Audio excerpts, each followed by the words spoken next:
kita mulai pembelajaran hari ini, alangkah baiknya kita berdoa terlebih dahulu. Boleh minta tolong ketua kelas untuk memimpin doa, Mas Hodi? Sebelum kita belajar berdoa hari ini, berdoa menurut kepercayaan masing-masing dimulai.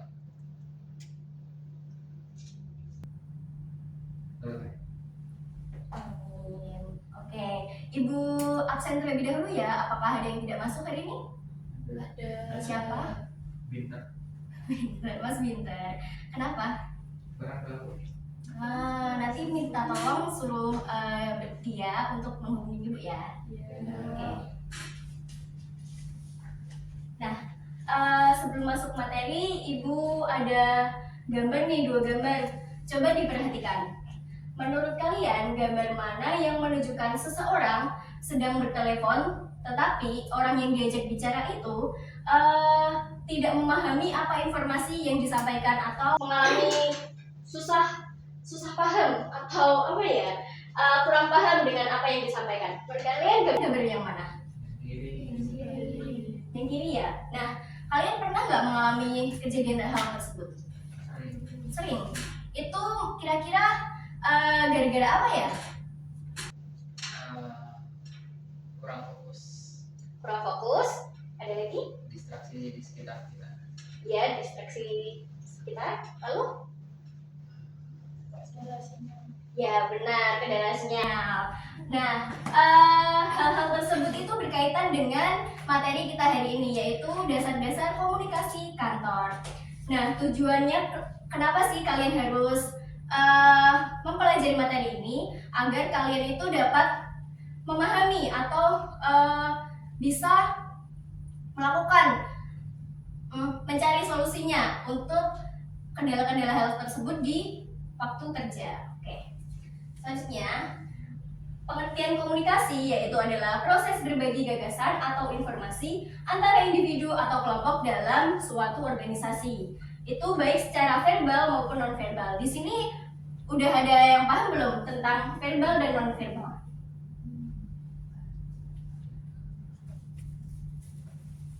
Boleh disampaikan, Mbak Banda? Apakah sudah tahu tentang verbal dan non-verbal? Belum. Kalau Mas Yuki? Belum juga ini. Oke. Jadi maksudnya dari komunikasi verbal itu komunikasi yang dilakukan melalui kata-kata atau kalimat. Nah, sedangkan non-verbal itu komunikasinya dilakukan melalui ekspresi atau bahasa tubuh. ya, bahasa tubuh. Oke. Selanjutnya, terdapat proses atau komponen dalam komunikasi. Yang pertama ada sender. Sender itu adalah pengirim informasinya. Lalu ada encoding. Encoding itu adalah pengkodean dari, misal kita mempunyai ide untuk menyampaikan informasi, lalu idenya tersebut disusun menjadi kata-kata yang singkat dan jelas agar penerima itu dapat memahami apa informasi yang disampaikan. Lalu ada channel. Channel ini maksudnya adalah media yang digunakan.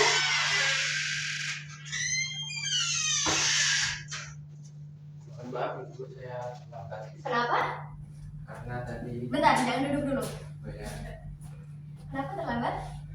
Karena tadi saya bawa kesiaran.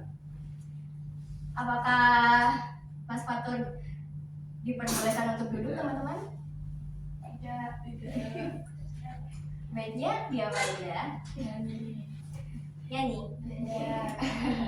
Mungkin nanti aja ya waktu udah selesai kelas. Oke, silakan Mas Fatur duduk. ya Bu. Lanjut ya, kita lanjut ke tentang proses channel. Nah, channel ini maksudnya media yang digunakan untuk penyampaian informasinya. Lalu ada decoding. Decoding ini maksudnya penafsiran yang digunakan oleh penerima atas informasi yang disampaikan oleh pengirimnya. Lalu ada receiver-nya. Receiver itu adalah penerima dari informasinya yang disampaikan oleh pengirim. Lalu penerima memberikan feedback kepada pengirim dan akan berlanjut terus seperti itu. Oke, kita lanjut ya. Apakah ada yang ditanyain belum? Belum. Oke, pinter nih anak ibu. Nah, untuk jenis komunikasinya itu kita udah jelasin tadi ya. Jadi kita lanjut aja. Selanjutnya yaitu adalah fungsi komunikasi di kantor. Apakah ada yang sudah tahu fungsinya apa? Coba dibaca terlebih dahulu. Atau ingin disampaikan pendapatnya?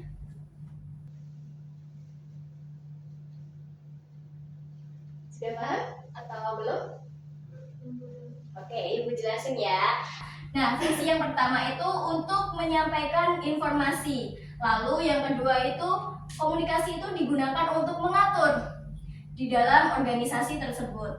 Lalu yang ketiga, fungsinya untuk mengajak rekan-rekan kerja kita.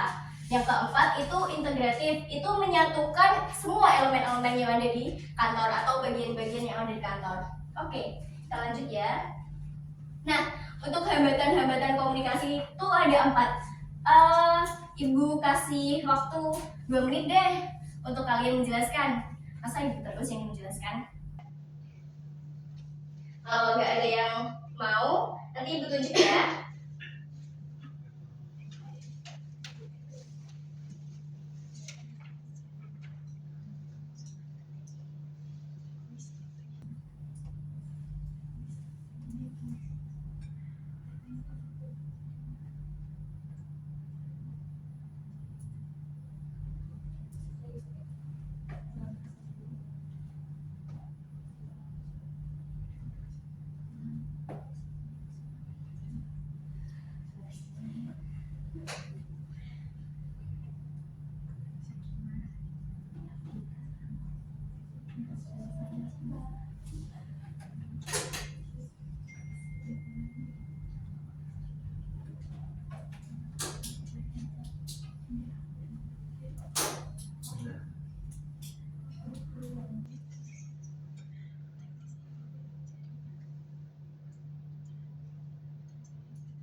Oke, siapa yang mau menjelaskan? Nanti dapat hadiah dari ibu.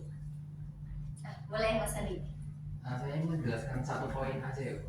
Oke, boleh. Saya ingin menjelaskan tentang hambatan yang semantik atau bahasa. Nah, jadi mungkin menurut sepengetahuan saya hambatan semantik atau bahasa dalam komunikasi itu seperti ketika berbicara itu terbata-bata atau bahasanya kurang enak didengar atau bahasanya suaranya itu kurang keras, kurang lebih begitu. Sudah? Betul sekali, mari kita lihat. Ada yang mau nambahin? Boleh hambatan yang lain?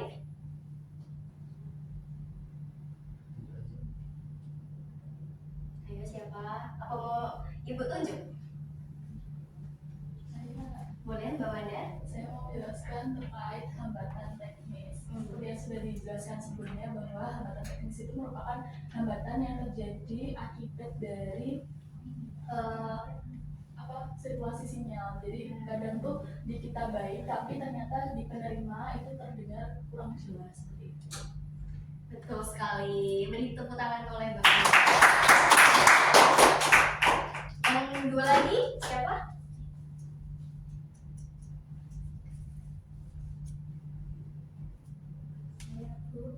Boleh. Saya mau diambil hambatan psikologis. Menurut saya itu hambatan dari perasaan diri si penerima informasinya dia sedang marah. Jadi nanti dia mempengaruhi saat komunikasi. Jadi kalau saat emosi nanti nadanya ikut emosi, maksudnya nadanya ikut tinggi. Oh ya, betul sekali. Boleh berikutnya. Dengan hambatan-hambatan fisik atau lingkungan, ada yang mau jelasin? Atau ibu aja? Nah, untuk hambatan fisik atau lingkungan ini berkaitan dengan misal kita berada di tempat ramai seperti yang tadi Mas Sodik jawab waktu awal-awal. Nah, itu misalkan kita telepon, nah orang di seberang sana itu lagi di tempat ramai atau misal di restoran. Nah, kan suaranya nggak jelas gitu ya kan? Jadi itu yang dimaksud dalam hambatan fisik atau lingkungan. Oke, selanjutnya kita memasuki diskusi kelompok kecil. Oke, jadi ibu bagi ke dalam 2 kelompok dan nanti tugas kalian mencari hambatan apa yang ada dalam kasus tersebut dan solusinya bagaimana. Nanti baginya kelompok kiri dan kelompok kanan gitu ya. Boleh pilih?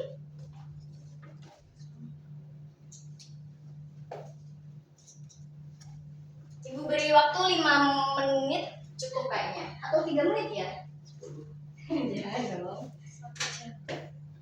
5 menit ya. Oh ya udah 2 menit saja. Gampang kok.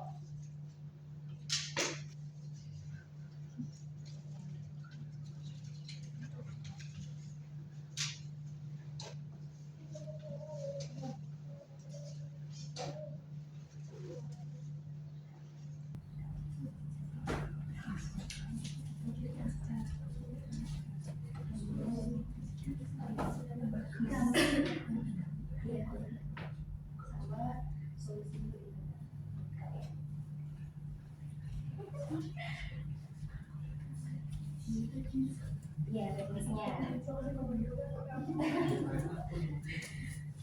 Gimana? Sama solusinya ya lo ya, jangan lupa.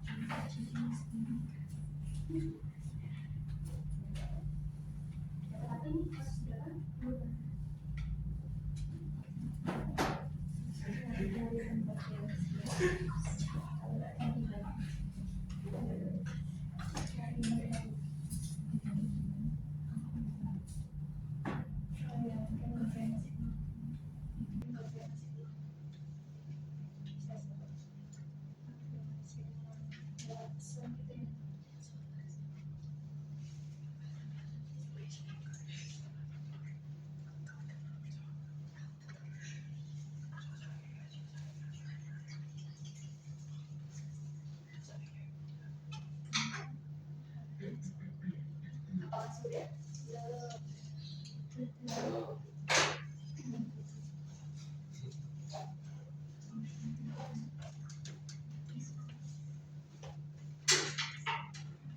Sudah ya? Oke. Nah, boleh perwakilan kelompok untuk menyampaikan pendapatnya? Mau kelompok kanan atau kelompok kiri dulu? Kiri. Sweet dia sweet. Biar seru. Sweet. Sweet lagi. Itu salah. Kelompok kiri. Kalau dibacakan kasusnya. Iya boleh.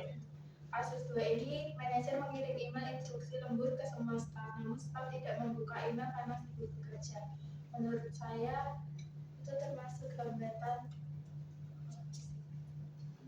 lingkungan. Dikarenakan semua staf itu sibuk bekerja sendiri-sendiri tanpa melihat email yang dikirimkan oleh manajernya. Solusinya mungkin manajer itu menghimbau salah satu staf bahwasanya dia akan mengirim email. Benar. Apakah kelompok kanan setuju? Setuju. Baik, selanjutnya kelompok kanan. Baik, di sini ada kasus bahwa pimpinan sedang berada di luar, lalu menelpon sekretaris untuk memesan tiket pesawat. Namun para pimpinan memutuskan gangguan jaringan. Nah, menurut kelompok kami adalah itu termasuk dari hambatan teknis karena adanya gangguan jaringan tersebut. Untuk solusinya adalah dengan sekretaris itu mengkonfirmasi kembali pesan yang disampaikan pimpinan agar tidak terjadi miskomunikasi. Jadi sekretaris itu message ke pimpinannya seperti itu. Oke, apa kelompok kiri setuju? Setuju. Baik. Tepuk tangan untuk kita semua. Oke, selanjutnya kita langsung masuki kesimpulan. Nah, kesimpulannya komunikasi kantor itu merupakan proses berbagi gagasan atau informasi baik melalui secara verbal maupun non verbal. Prosesnya itu melalui pengirim, pengodean, pesan, media, penafsiran, lalu ada penerima juga, dan penerima memberikan umpan balik. Selanjutnya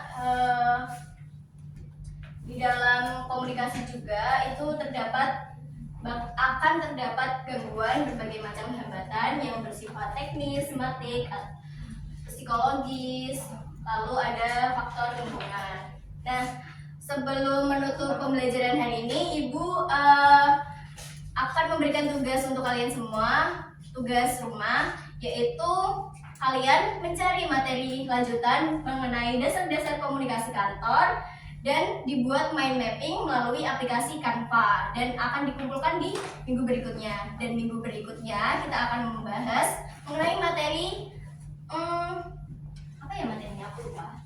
Saya lupa. Materinya mengenai surat menyurat. Oke. Mungkin cukup sekian yang dapat Ibu sampaikan, kurang lebihnya mohon maaf. Wassalamualaikum warahmatullahi wabarakatuh. Waalaikumsalam warahmatullahi wabarakatuh.